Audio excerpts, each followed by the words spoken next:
Halo, ketemu lagi dengan saya, penjaga garis. Hehehe, apa? Udah belepotan lagi. Ulang ya. Halo, ketemu lagi dengan saya, penjaga garasi Venus. Kok jadi gini? Salam dari garasi Venus di Lumajang, Jawa Timur. Hari ini di sini masih pagi ini. Pagi ini saya akan membuat cold brew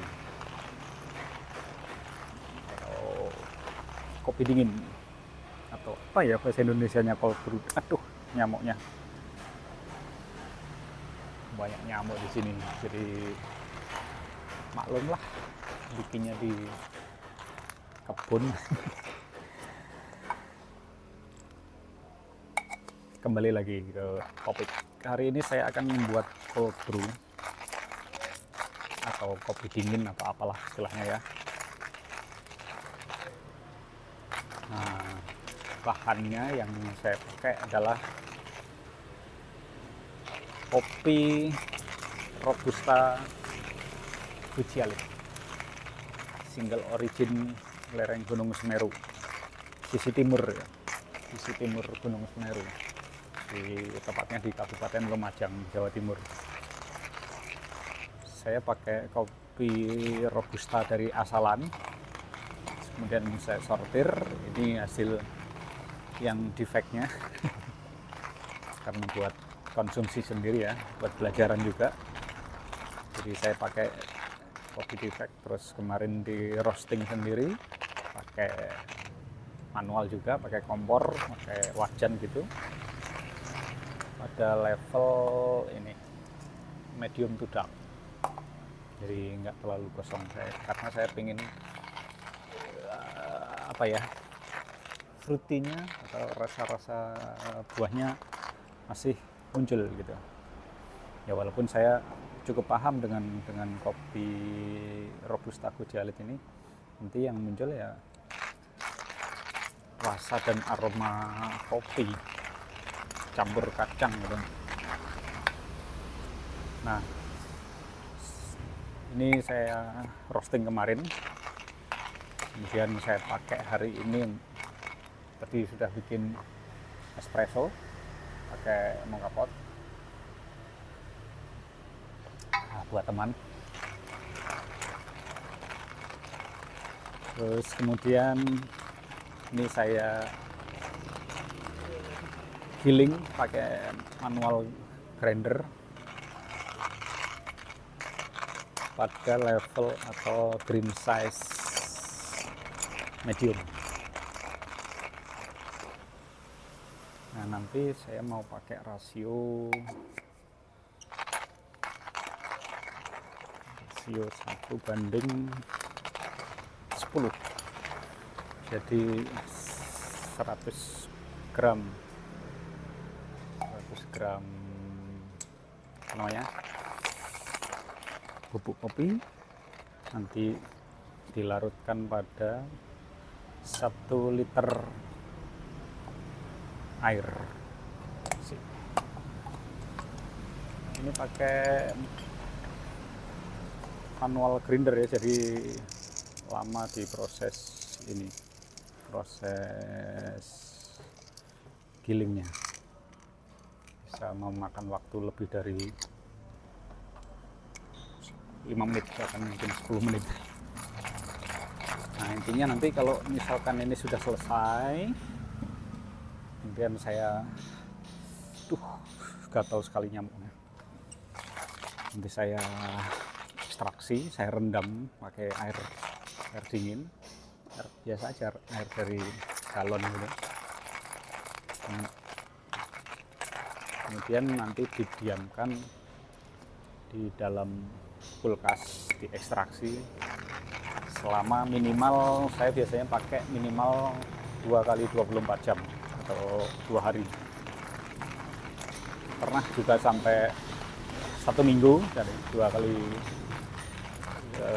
7 kali 24 jam,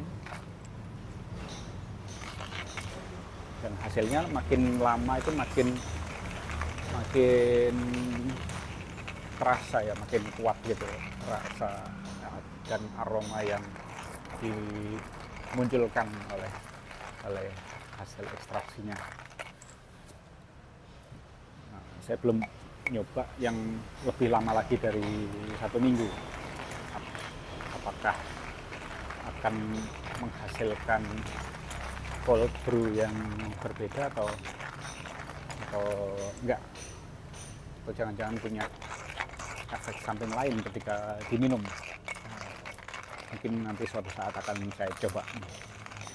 Nah, dibandingkan dengan jenis kopi lain, misalkan saya bandingkan dengan Arabica, memang kalau pakai Arabica kan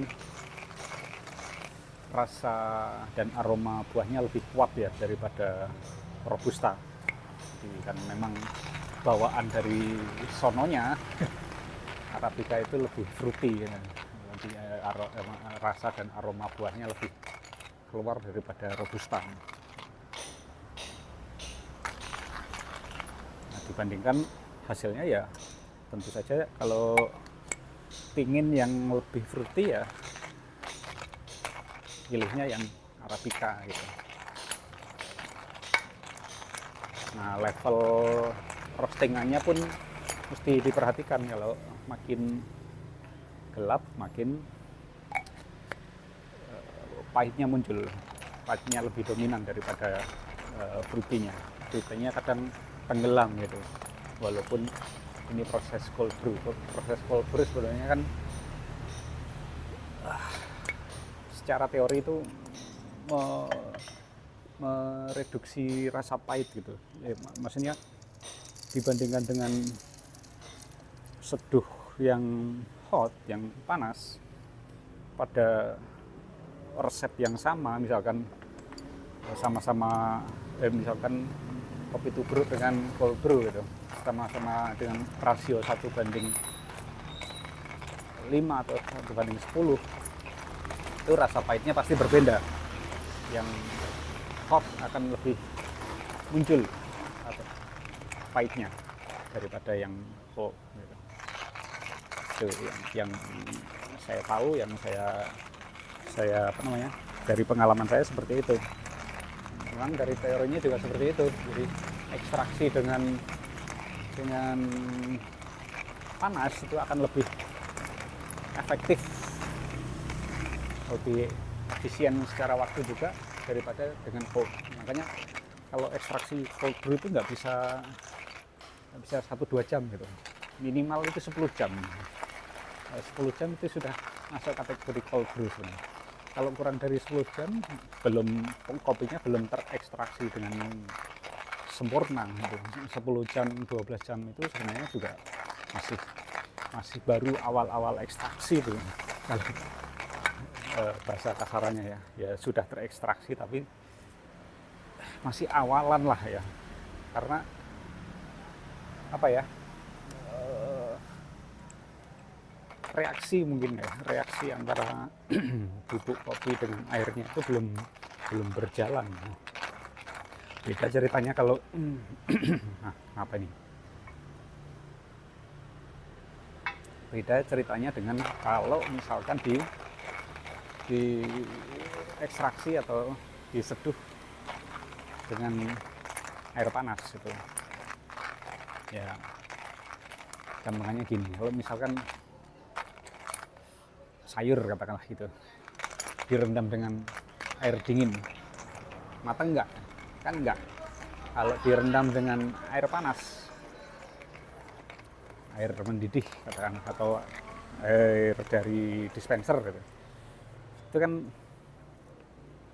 matang gitu dalam waktu beberapa saat, nggak perlu jam atau nggak perlu hari gitu. Tapi kalau dengan air dingin bahkan sampai seminggu pun ya nggak matang gitu. Cuma terawetkan gitu aja. Nah, itu analoginya seperti itu. Nah, ini sudah selesai ya, apa namanya,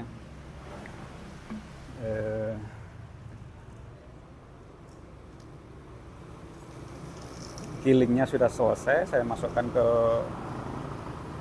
botol untuk ekstraksi. Saya pakai botol bekas apa ini, bekas susu ya, bekas fresh milk atau apa ini, oh iya, raw milk. Nah, ini kayaknya 1 liter, jadi pas nanti. Tapi tetap aja kita timbang ya, kita tera dulu, baru kita masukkan air minum. Air dari galon saya pakainya.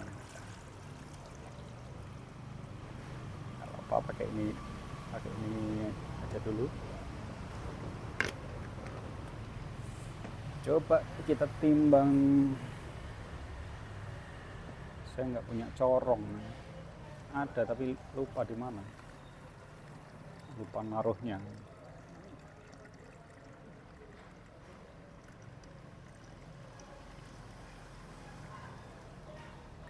Mungkin nggak sampai 1:10 ini rasionya nanti, karena ini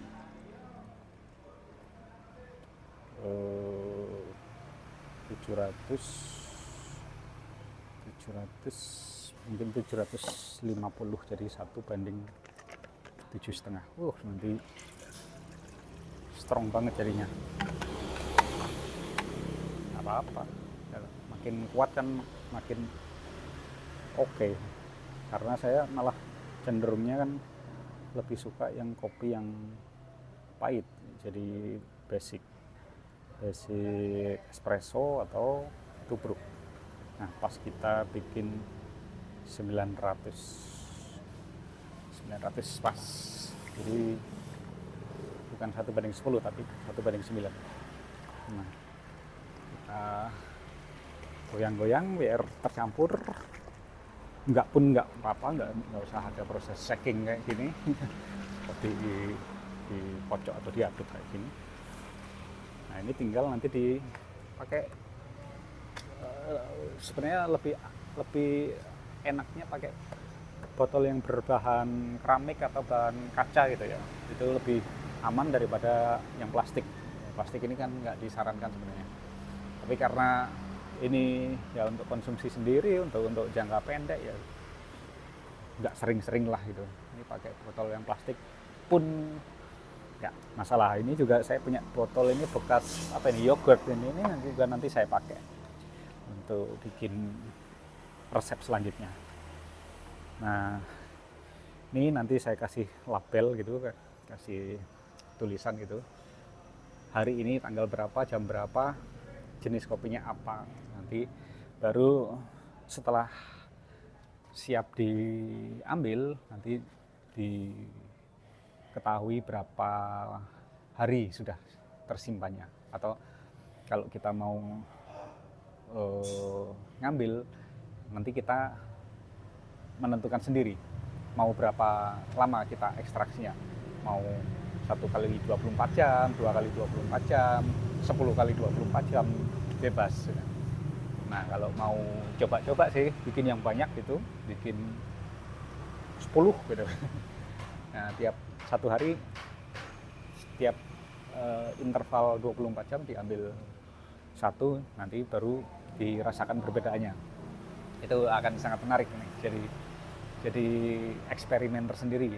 Nah, nanti kalau misalkan ketemu yang paling oke, misalkan dengan kopi yang sama gitu ya, dengan air yang sama, dengan kopi yang sama, dengan rasio yang sama, nanti akan ketemu resep yang paling cocok, yang paling bagus dengan rasio berapa, dengan waktu ekstraksi berapa. Rasionya kan sama ya, tapi dengan waktu ekstraksi yang mana yang paling apa namanya, paling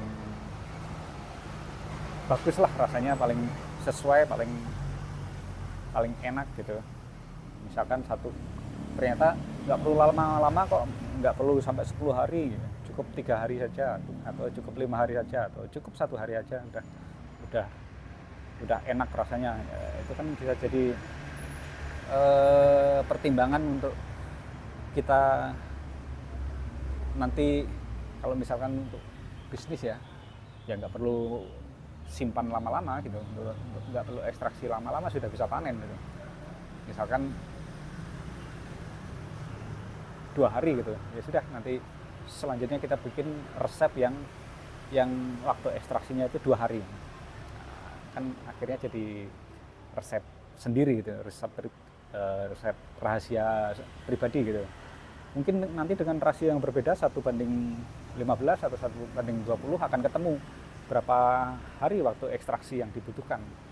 Nanti mungkin dengan jenis kopi lain perlakuannya juga berbeda gitu. Nah, dengan seringnya eksperimen gitu ya, nanti akan ketemu. Makanya orang-orang ketemu resep rahasia itu ya seperti itu, nggak ujuk-ujuk tiba-tiba ketemu resep gitu. Nah, kadang ada yang di-share, kadang ada yang enggak, memang untuk kepentingan bisnis ya, jadi itu memang jadi resep rahasia untuk kesuksesan bisnisnya masing-masing gitu ya, itu hak dia sih. Nah, kalau ini juga mungkin menjadi ide menarik ya buat skripsi atau buat tugas akhir untuk mahasiswa yang dari jurusan apa ya yang untuk kopi kayak gini, apa, tata boga atau apa gitu ya, untuk jadi ide atau topik skripsi ya, mendapatkan rasa yang terbaik. Ya, tentunya harus dilanjutkan dengan uji lab gitu, uji organoleptik atau uji kimia atau uji apapun lah, saya nggak ngerti. Nah, itu kira-kira ya. Ini saya masih akan menikmati espresso saya, masih lumayan, masih dua porsi nih, 2 shot. Nah, sambil saya menikmati, habis ini saya akan simpan di kulkas. Kayaknya cukup segitu sharing dari saya. Mungkin ada yang ingin bertanya atau berkomentar atau memberikan saran, kritik dan lain-lain, silakan, saya welcome banget. Kita nggak saling menggurui ya, kita saling berbagi, saling apa namanya, berbagi ilmu, resep dan pengalaman gitu. Terima kasih sudah menyimak. Saya akan masih lanjut bersama motor-motor saya. Ini ada Vespa di belakang, di sana ada Suzuki FR70 dan FR80. Sambil menunggu hujan datang. Ini masih musim hujan ya, makanya saya siapkan juga kopi dingin, kopi hangat. Ini peralatan ini kan demi memenuhi kebutuhan perkopian saya gitu. Mudah-mudahan bermanfaat, mudah-mudahan bisa menjadi inspirasi baik buat pribadi atau mungkin buat ide bisnis. Terima kasih sekali lagi sudah menyimak. Sampai ketemu pada sharing-sharing video saya selanjutnya. Jangan lupa mampir ke garasi Venus kalau berada di Lumajang atau di sekitar Gunung Semeru di Jawa Timur. Saya welcome. Kita ngopi bareng di sini, kita cerita-cerita, kita diskusi dan lain sebagainya. Sampai ketemu. Wassalamualaikum warahmatullahi wabarakatuh.